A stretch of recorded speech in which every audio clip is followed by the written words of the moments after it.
Om Shanti. Good morning. 9 तारीख के बाबा के महावाक्य हैं। बाबा ने कहा, मीठे बच्चे, विनाश के पहले सबको बाप का परिचय देना है। धारणा कर दूसरों को समझाओ, तब ऊंच पद मिल सकेगा। प्रश्न है, राजयोगी स्टूडेंट्स को बाप का डायरेक्शन क्या है?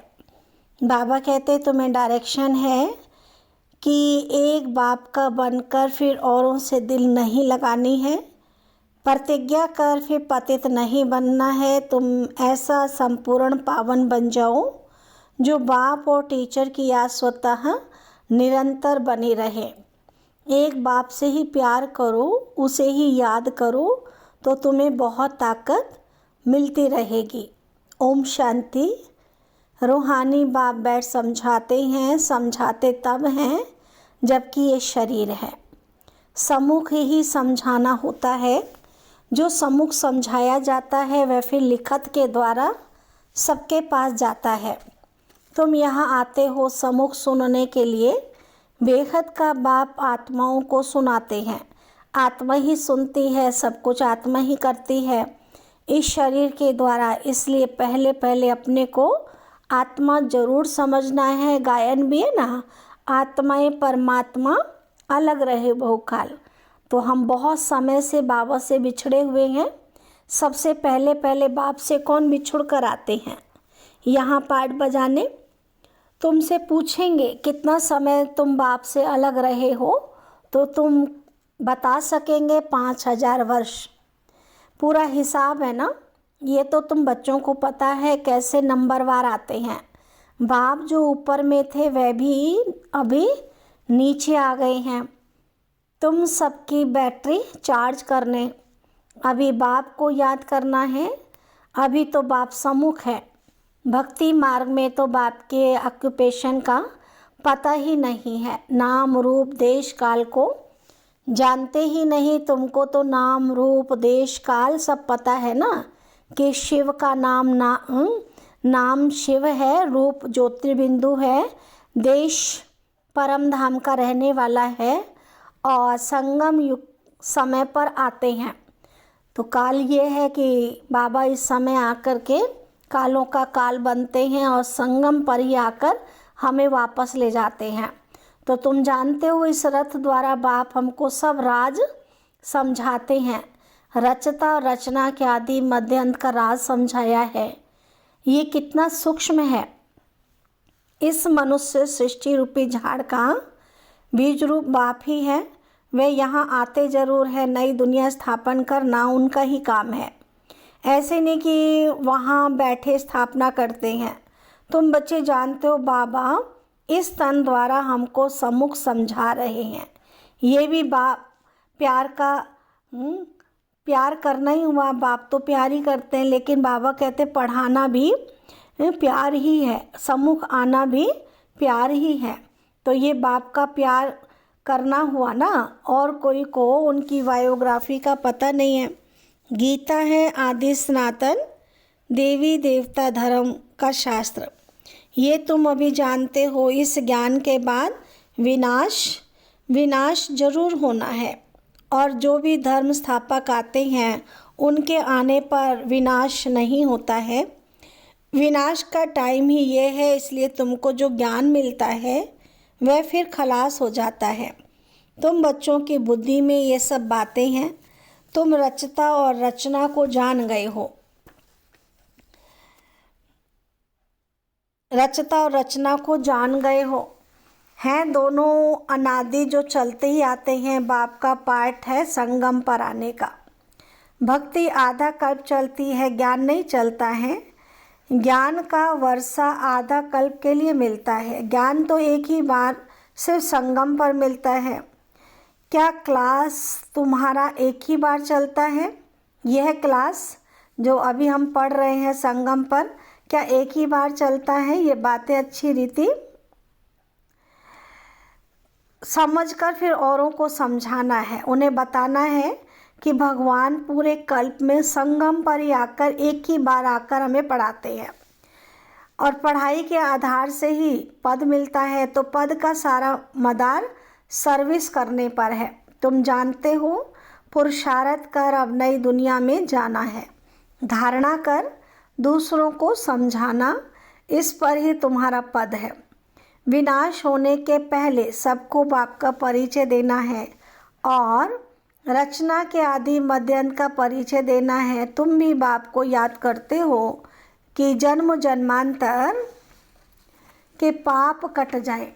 तो जब तक बाप पढ़ाते रहते हैं याद ज़रूर करना है।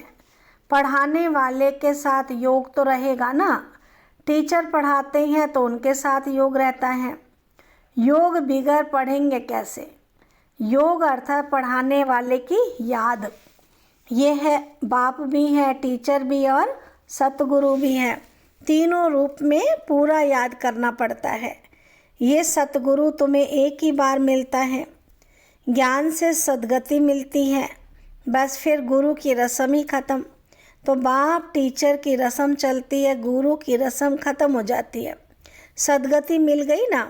निर्वाण धाम में तुम प्रैक्टिकल में जाते हो, फिर अपने समय पर पाठ बजाने आएंगे। मुक्ति, जीवन मुक्ति दोनों तुमको मिल जाती है। मुक्त भी जरूर होना ही है भाई। मुक्ति तो सबको ही मिलेगी, थोड़े समय के लिए घर जाकर रहेंगे। यहाँ तो शरीर से पाठ बजाना पड़ता है, पिछाड़ी में सब पाठधारी आ जाएंगे। नाटक जब पूरा होता है तो सब एक्टर्स स्टेज पर आ जाते हैं। अभी भी सब एक्टर्स स्टेज पर आकर इकट्ठे हुए हैं। कितना घोर घमसान है। सतयुग आदि में इतना घोर घमसान नहीं था। अभी तो कितनी अशांति है। तो अब जैसे बाप को सृष्टि चक्र की नॉलेज है तो बच्चों को भी नॉलेज है। बीज को नॉलेज है ना, हमारा झाड़ कैसे वृद्धि को पाकर फिर ख़त्म होता है। अभी तुम बैठे हो नई दुनिया की सैपलिंग लगाने अथवा आदि सनातन देवी देवता धर्म का सैपलिंग लगाने। तुमको पता है लक्ष्मी नारायण ने राज्य कैसे पाया? तुम जानते हो। हम अभी नई दुनिया का प्रिंस बनेंगे। उस दुनिया में रहने वाले सब अपने को मालिक ही कहेंगे। जैसे अभी भी सब कहते हैं भारत हमारा देश है। तुम समझते हो अभी हम संगम पर खड़े हैं, शिवालय में जाने वाले हैं। बस अभी गए कि गए, हम जाकर शिवालय के मालिक बन जाएंगे। बाकी राजधानी में भिन्न भिन्न स्टेटस तो होती ही है। वहाँ वजीर की तो कोई दरकार नहीं। वजीर तब होते हैं जब पतित बनते हैं। लक्ष्मी नारायण व राम सीता का वजीर नहीं सुना होगा, क्योंकि वह खुद सतो प्रधान पावन बुद्धि वाले हैं। फिर जब पतित बनते हैं तब राजा रानी एक वजीर रखते हैं राय लेने के लिए। अभी तो देखो अनेक अनेक वजीर हैं। तुम बच्चे जानते हो ये बहुत मज़े का खेल है। खेल हमेशा मज़े का ही होता है। सुख भी होता है, दुख भी होता है। इस बेहद के खेल को तुम बच्चे ही जानते हो। इसमें रोने पीटने की बात ही नहीं। गाते भी ना, बीती सो बीती और बनी बनाई बन रही है। माना जो बात बीत गई तो बीत गई है। तो यही तो ड्रामा है। और जो बनी बनाई है वो हो रहा है। इसमें होने से डरना भी नहीं कि ये क्यों हो रहा है। ये नाटक तुम्हारी बुद्धि में है। हम इसके एक्टर्स हैं। हमारे 84 जन्मों का पाठ एक्यूरेट अविनाशी है। जो जिस जन्म में जो एक्ट करते आए हैं वही करते रहेंगे। आज से 5000 वर्ष पहले भी तुमको यही कहा था कि अपने को आत्मा समझो। गीता में भी अक्षर हैं।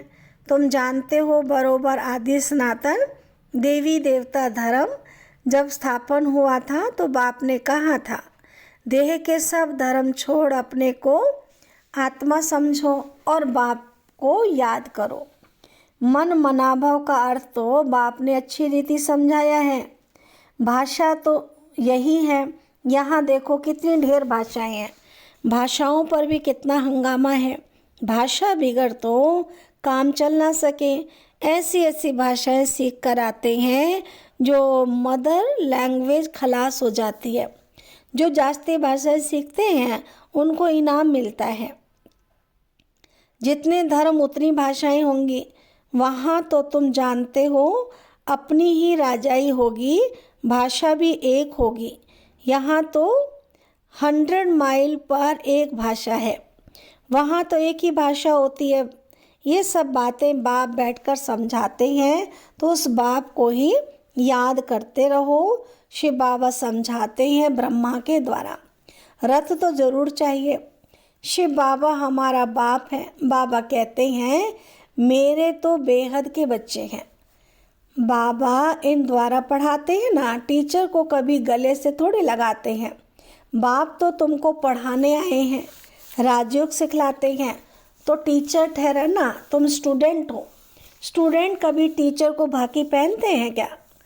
एक बाप का बनकर फिर औरों से दिल नहीं लगानी है। तो बाप कहते हैं मैं तुमको राजयोग सिखलाने आया हूँ। तुम शरीरधारी और हम अशरीरी, ऊपर में रहने वाले, और कहते हो बाबा पावन बनाने आओ। तो गोया तुम पतित हो ना, फिर मेरे को भागी कैसे पहन सकते हो? प्रतिज्ञा कर फिर पतित बन जाते हैं। जब एकदम पावन बन जाएंगे पिछाड़ी में, फिर याद में भी रहेंगे, टीचर को गुरु को याद करते रहेंगे।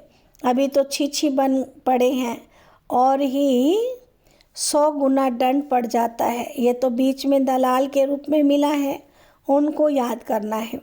तो बाबा कहते मैं भी उनका मुरब्बी बच्चा हूँ, फिर मैं कहाँ भाकी पहन सकता हूँ?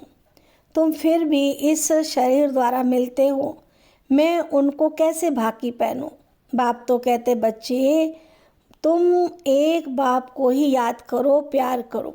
याद से पावर बहुत मिलती है। बाप सर्वशक्तिमान है। बाप से ही तुमको इतनी पावर मिलती है। तुम कितने बलवान बनते हो। तुम्हारी राजधानी पर कोई जीत पहन ना सके। रावण राज्य खत्म हो जाता है। दुख देने वाला कोई रहता ही नहीं है। उनको सुखधाम कहा जाता है। रावण सारे विश्व में सबको दुख देने वाला है। जानवर भी दुखी होते हैं। वहाँ तो जानवर भी आपस में प्रेम से रहते हैं, यहाँ तो प्रेम है नहीं। तुम बच्चे जानते हो ये ड्रामा कैसे फिरता है। इसके आदि मध्य अंत का राज बाप ही समझाते हैं। कोई अच्छी रीति पढ़ते हैं, कोई कम पढ़ते हैं। पढ़ते तो सब है ना। सारी दुनिया भी पढ़ेगी, अर्थात बाप को याद करेगी। बाप को याद करना ये भी पढ़ाई है ना। उस बाप को सब याद करते हैं। वह सर्व का सद्गति दाता है, सबको सुख देने वाला है। कहते भी आकर पावन बनाओ तो जरूर पतित ठहरे। वह तो आती है विकारियों को निर्विकारी बनाने। पुकारते भी हैं हे अल्लाह आकर हमको पावन बनाओ। उनका यही धंधा है, इसलिए बुलाते हैं। तुम्हारी भाषा भी करेक्ट होनी चाहिए। वह लोग कहते हैं अल्लाह, वह कहते हैं गॉड, और गॉड फादर भी कहते हैं। पिछाड़ी वालों की बुद्धि फिर भी अच्छी रहती है, इतना दुख नहीं उठाते हैं। तो अब तुम सम्मुख बैठे हो, क्या करते हो? बाबा को इस भ्रकुटी में देखते हो। बाबा फिर तुम्हारी भ्रकुटी में देखते हैं। जिसमें मैं प्रवेश करता हूँ उनको देख सकता हूँ।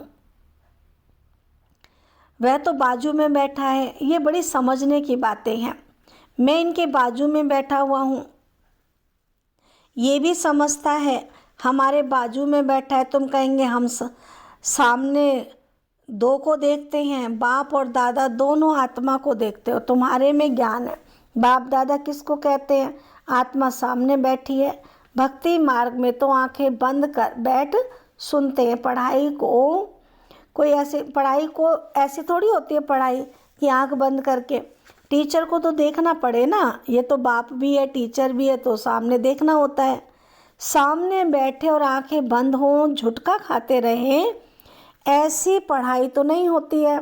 स्टूडेंट टीचर को ज़रूर देखता होगा, नहीं तो टीचर कहेंगे ये तो झुटका खाते रहते हैं, ये कोई भांग पी कर आए हैं क्या? तुम्हारी बुद्धि में भी बाबा इस तन में है। मैं बाबा को देखता हूँ।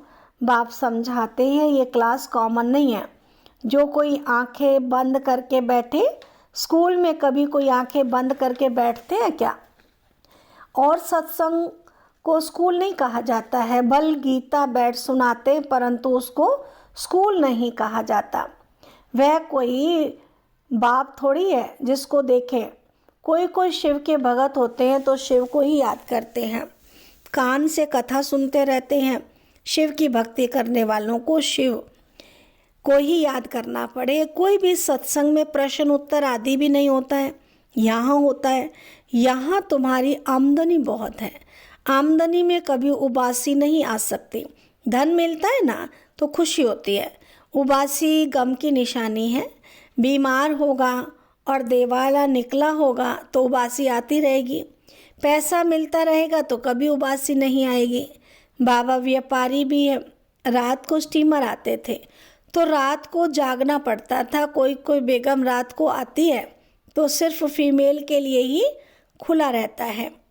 बाबा भी कहते हैं प्रदर्शनी आदि में फीमेल्स के लिए खास दिन रखो तो बहुत आएंगे। पर्दे नशीन भी आएंगी, बहुएं पर्दे नशीन रहती हैं। मोटर में भी पर्दा रहता है। यहाँ तो आत्मा की बात है, ज्ञान मिल गया तो पर्दा भी खुल जाएगा। सतयुग में पर्दा आदि होता नहीं, ये तो प्रवृत्ति मार्ग का ज्ञान है ना। अच्छा, मीठे मीठे सिक्की लदे बच्चों प्रति माता पिता बाप दादा का याद प्यार और गुड मॉर्निंग। रूहानी बाप की रूहानी बच्चों को नमस्ते। हम रूहानी बच्चों की रूहानी बाबा को नमस्ते। धारणा के लिए मुख्य सार है, ये खेल बड़े मज़े का बना हुआ है। इसमें सुख और दुख का पाठ नूंदा हुआ है, इसलिए रोने पीटने की बात नहीं। बुद्धि में रहे बनी बनाई बन रही है, बीती का चिंतन नहीं करना है। सेकंड पॉइंट है, ये कॉमन क्लास नहीं है, इसमें आंख बंद करके नहीं बैठना है। टीचर को सामने देखना है, उबासी आदि नहीं लेनी है। उबासी दुख की निशानी, गम की निशानी है। वरदान बाबा ने दिया है, संतुष्टता के 3 सर्टिफिकेट ले। अपने योगी जीवन का प्रभाव डालने वाले सहज योगी भव। डिटेल है, संतुष्टता योगी जीवन का विशेष लक्ष्य है। जो सदा संतुष्ट रहते हैं और सर्व को संतुष्ट करते हैं, उनके योगी जीवन का प्रभाव दूसरों पर स्वतः पड़ता है। जैसे साइंस के साधनों का वायुमंडल पर प्रभाव पड़ता है, ऐसे सहज योगी जीवन का भी प्रभाव होता है। योगी जीवन के 3 सर्टिफिकेट हैं। एक है स्वयं से संतुष्ट, दूसरा बाप से संतुष्ट और तीसरा है लौकिक अलौकिक परिवार से संतुष्ट रहना। स्लोगन है, स्वराज्य का तिलक, विश्व कल्याण का ताज और स्थिति के तख्त पर विराजमान रहने वाले ही राजयोगी हैं। अच्छा, ओम शांति।